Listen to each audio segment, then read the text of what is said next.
It was a quiet village nestled between towering mountains, where the sky always seemed to be painted in deep shades of twilight. The people lived simple lives, content with their routine of farming, hunting, and weaving the sacred cloths they wore. Their village was named Idanre, a name passed down from their ancestors, meaning the place of the gods. The villagers lived by a set of ancient rules handed down from the oracle, the divine spirit believed to communicate with the gods. These rules were strict, sacred, and followed without question, for the oracle's will was seen as law. Among these rules was one that every villager held sacred and feared above all. Never, under any circumstances, should anyone look upon the oracle when she is naked. The oracle, a mysterious and powerful figure, was a woman chosen by the gods at birth. She was kept secluded from the rest of the world, and only a few high-ranking priests ever saw her in person. But there was one young girl who, like every other villager, had heard whispers of the oracle's beauty and power. Her name was Amina, a girl whose heart was as pure as the silver moonlight that bathed the village each night. Amina was a simple village girl, born to a humble farmer. She was raised with love and care, trained to weave the sacred cloths, and taught the old stories her mother had learned. Amina was a dreamer, always fascinated by the mysteries that surrounded her village.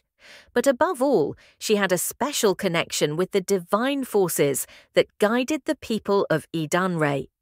Her dreams were often filled with strange symbols and voices, and she felt as though the gods themselves were calling to her. On the eve of her marriage to Oluwaseun, a young man from a neighbouring village, Amina was at the edge of the sacred forest, collecting herbs for the final preparations for her wedding. The villagers often spoke of how the forest was blessed by the gods, and how no harm could come to anyone within its boundaries. It was a place of peace, where the air was thick with magic. Yet the most forbidden part of the forest was known as Il Igbin, the shrine of the oracle. This part of the forest was kept away from all villagers. Only the priests who performed the sacred rituals were allowed to approach it, but even they would never enter the sacred shrine without the oracle's blessing. Amina, however, had always been curious, and tonight, under the dim light of the stars, she felt a pull, a strange urge to venture deeper into the forbidden forest. Her heart raced as she walked silently, her bare feet gliding over the moss-covered ground. Something about tonight felt different. The air was charged, as though the spirits themselves were whispering her name. With each step she ventured deeper, her path lit by the flickering light of fireflies. She knew it was dangerous, but the more she walked, the more she felt like she was meant to find the truth. After what seemed like an eternity, she reached the sacred shrine of the oracle. The air here was heavy, as if charged with ancient power. The small hut was built from sacred wood, adorned with carvings of gods and mystical creatures. And there, in the centre of the shrine, stood the oracle herself. Amina's breath caught in her throat. She was beautiful, more beautiful than any woman Amina had ever seen.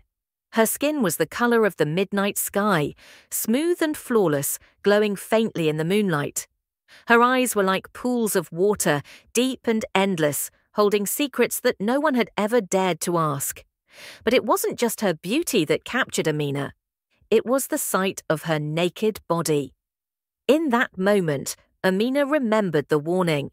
She had heard the elders speak of the consequences of looking upon the oracle in her purest form. Death. The oracle had no clothing, no protection from the elements. She was both divine and human, existing in a realm between the mortal and immortal worlds. But Amina could not tear her eyes away. She was drawn to the oracle, as if some invisible force had taken hold of her soul. She felt as though time had stopped, as though the world had faded away, leaving only her and the oracle in the sacred space. Amina knew she had broken the village's greatest law, but in her heart she felt no fear. Instead, she felt chosen. The oracle's lips parted, as if she could sense Amina's gaze. Her voice, soft yet commanding, filled the air. "You, child of the earth, have seen what no one should ever see. You have gazed upon me in my true form. You are now marked by the gods." Amina's heart pounded in her chest, a mix of fear and awe flooding her veins. She opened her mouth to apologize, to beg for forgiveness, but no words came out. The oracle continued. "You are fated for a path that none before you have walked. The gods have seen your heart, and they have chosen you to bear the burden of their will. But there is a price, Amina. The price is life." Amina's blood ran cold, but before she could comprehend the oracle's words, a bright flash of light erupted from the center of the shrine. The oracle disappeared before her eyes, leaving Amina standing alone in the moonlit clearing. The weight of the oracle's words hung heavily in the air. Days passed, and Amina could not forget the oracle's words. The guilt gnawed at her heart, yet a strange sense of destiny lingered, like a shadow following her everywhere. The villagers were bustling with excitement. Today was her wedding day, the day she would marry Oluwaseun, the love of her life. The whole village had gathered, eager to witness the union of the two families. But Amina could not shake the feeling that something was wrong. The oracle's prophecy had haunted her thoughts, and despite her best efforts, she couldn't focus on anything but the words the oracle had spoken to her that night. The price is life. Her wedding was a grand affair, with colourful decorations adorning every corner of the village. Music played in the background, and the smell of roasting meats filled the air. Amina's heart was torn between joy and sorrow. She was about to marry the man of her dreams, yet she knew that she was destined for something far greater and far darker than anything she had imagined. As she walked down the aisle, dressed in the finest robes the village could offer, her eyes met Oluwaseun's. He smiled at her, his face radiant with happiness. But Amina could not smile back. A deep unease settled in her chest. Oluwaseun took her hand gently, sensing her distress. "What is it, Amina?" "You look pale." Amina forced a smile, trying to hide the turmoil within. "Nothing. It's just the wedding. So much to think about." The priest began to chant the sacred vows, but Amina could barely hear the words. Her mind was elsewhere, racing with thoughts of the oracle. She felt as though the heavens themselves were watching her, waiting for her to make the next move. And then, just as the priest asked the final question, the ground beneath their feet trembled. A loud, otherworldly cry echoed through the village. The villagers gasped in horror as the sky darkened, as though the gods themselves were angry. As the eerie cry echoed through the village, a cold wind swept through the air, scattering the petals that had been carefully arranged for the ceremony. The villagers froze, their faces pale with fear, their eyes darting toward the darkened sky. Amina could feel her heart pounding in her chest, as if it were in sync with the tremors that had shaken the ground beneath her. "Oluwaseun," Amina whispered, her voice trembling. "Something is wrong. I feel it in my bones." Oluwaseun, still holding her hand, looked confused and concerned. "Don't worry, Amina. This is just a sign of good fortune. The gods are blessing our union." But Amina couldn't shake the feeling of dread. The oracle's words echoed in her mind like a haunting melody, warning her of the price she would have to pay. She had seen the oracle naked, a forbidden vision that no one else had dared to glimpse. And now it felt as though the gods were calling for her to answer for that transgression. The sky grew darker with each passing moment, as if the heavens themselves were closing in. A low, rumbling thunder echoed across the land, shaking the village even more.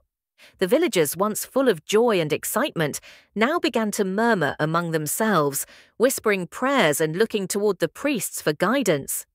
Amina's mind raced. Was this the price she had to pay? Was this the beginning of the oracle's curse? "Please, Amina," Oluwaseun pleaded softly, his grip tightening on her hand. "This is just a storm. Let's finish the ceremony and return to the celebration. We'll be fine." But Amina couldn't bring herself to smile. She looked at him, her eyes clouded with fear and uncertainty. "I'm afraid, Oluwaseun. I'm afraid for us both." Before Oluwaseun could respond, a figure appeared at the edge of the crowd. It was a man, dressed in flowing robes, his face obscured by a mask of gold. The villagers parted to make way for him, as if they recognized him instantly. "The oracle," one of the villagers whispered. "The high priest of the oracle has arrived." Amina felt her heart skip a beat. The high priest? Here? At her wedding? It could only mean one thing. Something terrible was about to happen. She looked up at the sky, half expecting the heavens to open and reveal the wrath of the gods. The high priest walked toward her, his steps slow and deliberate. His eyes were hidden behind the golden mask, but Amina could feel the weight of his gaze upon her. When he reached her side, he spoke in a deep, resonant voice that seemed to carry the force of thunder itself. "Amina, daughter of Idanre, you have violated the sacred law. You have gazed upon the oracle in her true form, and the gods demand their payment." The villagers gasped, and a murmur of fear spread like wildfire through the crowd. Amina's blood ran cold. She felt as though the world was closing in around her, as if the earth itself was about to swallow her whole. No, it wasn't like that," Amina pleaded, her voice quivering. "I didn't mean to. You knew the law," the high priest interrupted, his voice cutting through her words like a knife. "The law is clear. No one may look upon the oracle in her naked form, yet you have done so, and now the gods demand retribution." Amina's knees weakened, and she felt herself swaying, the ground beneath her unsteady. She glanced toward Oluwaseun, but his face was filled with confusion and fear. He didn't understand. He couldn't possibly understand the gravity of what she had done. "But I didn't know that seeing her would bring such a curse," Amina whispered, her voice barely audible. The high priest raised his hand, and the crowd fell silent. He took a step closer to Amina, his presence imposing and unsettling. "The oracle has seen your soul, Amina. She knows you are special. The gods have chosen you, but they have also marked you, and now the price must be paid." Amina felt the weight of his words like an invisible force pressing down on her chest. She couldn't breathe, couldn't think. Her mind raced, her heart thundering in her chest. "You must come with me," the high priest said, his voice colder now. "It is time for the sacrifice." Amina's body went numb as the high priest extended his hand toward her. The villagers watched in stunned silence, as if they had all known this moment would come, but none had dared to speak of it. "No," Amina cried out, her voice breaking. "I am supposed to marry him." She pointed to Oluwaseun, her heart filled with a desperate need to cling to the one thing that still gave her hope. "I can't leave him, I can't." But the high priest's gaze was unyielding. "The gods have already spoken. You have seen what no one should see, and now you must pay the price. The oracle's curse is upon you, and your destiny is no longer your own." Amina felt tears welling up in her eyes as she looked at Oluwaseun, whose face was a mask of confusion and fear. "Oluwaseun, I'm sorry, I never meant to hurt you." Oluwaseun reached out for her, but the high priest stepped between them, raising his hand in warning. "There is no time for goodbyes," he said. "The gods demand the sacrifice, and you must come with me." Amina turned to the crowd, her eyes searching for someone, anyone who could stop this madness. But there was no one. The villagers, the elders, the priests, they all stood in silence, watching the scene unfold without lifting a finger to help. With one final glance at Oluwaseun, Amina turned and followed the high priest into the darkness. The crowd parted silently, their faces a mix of sorrow and fear. Amina's heart broke with each step she took, each step that led her further from the life she had known. As they walked through the village and into the forest, the wind howled louder and the sky grew darker still.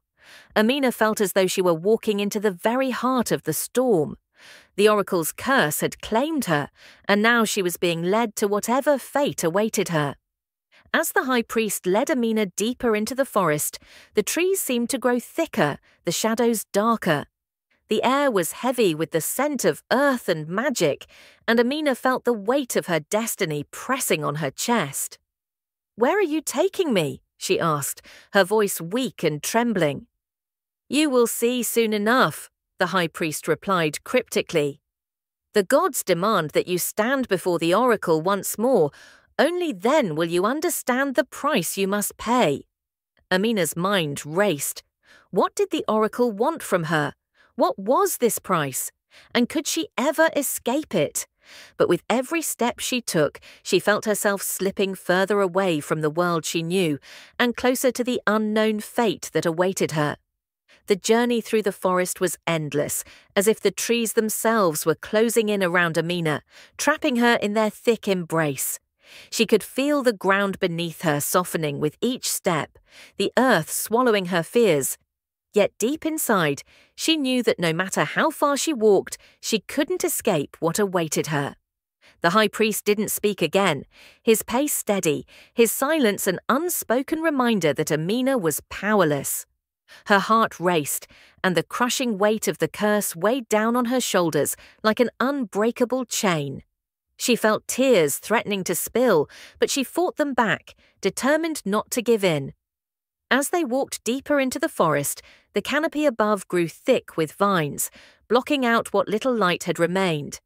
The darkness seemed alive, as if the shadows themselves were watching her, waiting for her to fall into their embrace. Amina's pulse quickened with every passing second. Finally, they arrived at a clearing, a place so still and quiet it felt as though time had frozen.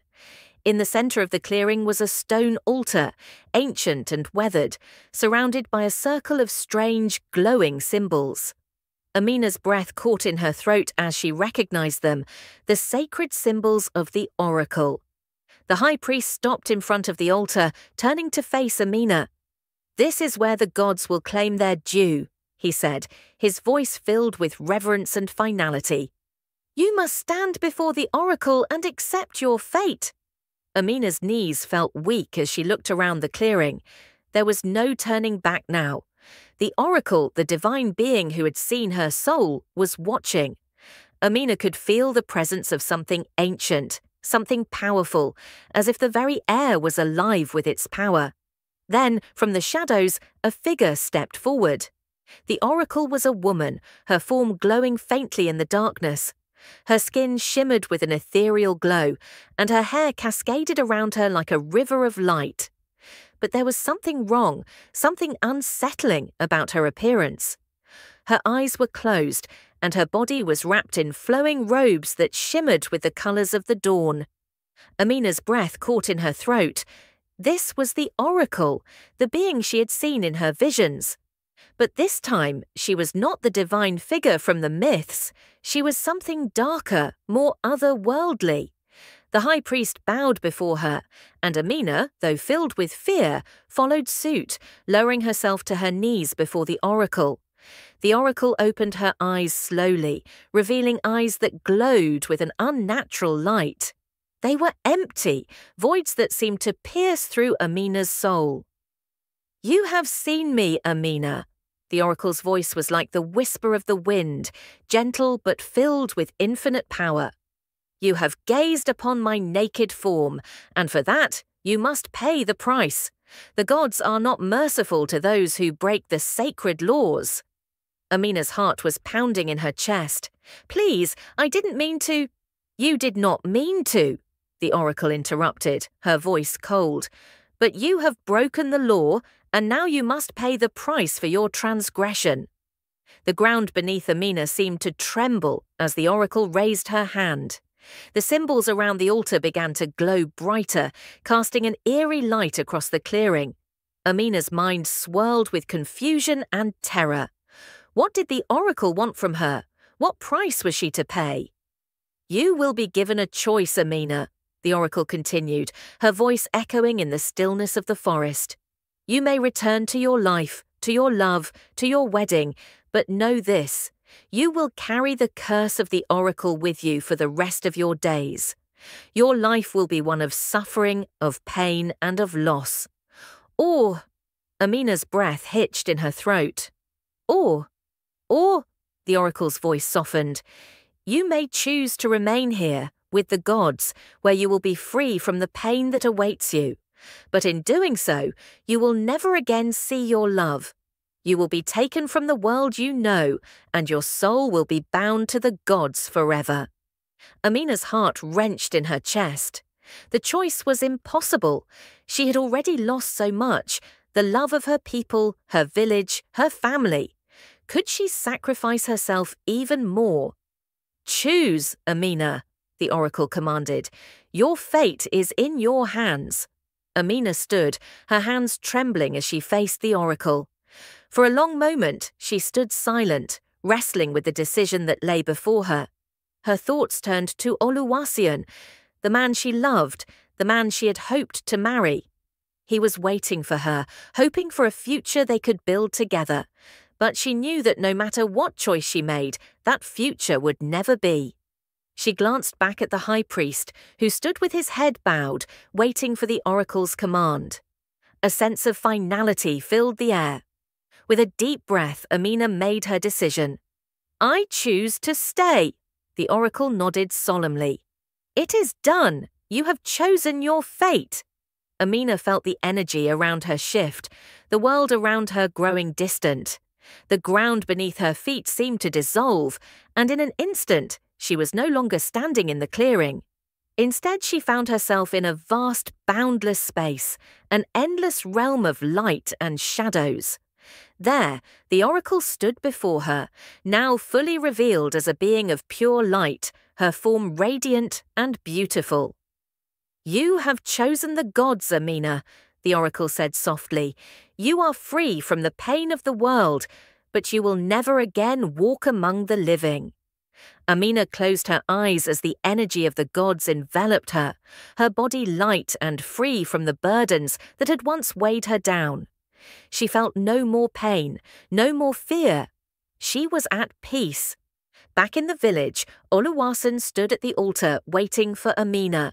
He called her name, his voice filled with desperation, but there was no answer. The villagers too waited, their hearts heavy with sorrow. Days passed, and Amina was never seen again. Some say she vanished into the forest, never to be heard from again. Others say she was taken by the gods themselves, her soul bound to the oracle's curse forever. But Oluwaseun never forgot her. And in the quiet of the night, when the wind whispered through the trees, he could sometimes hear her voice, calling to him from the other side of the world.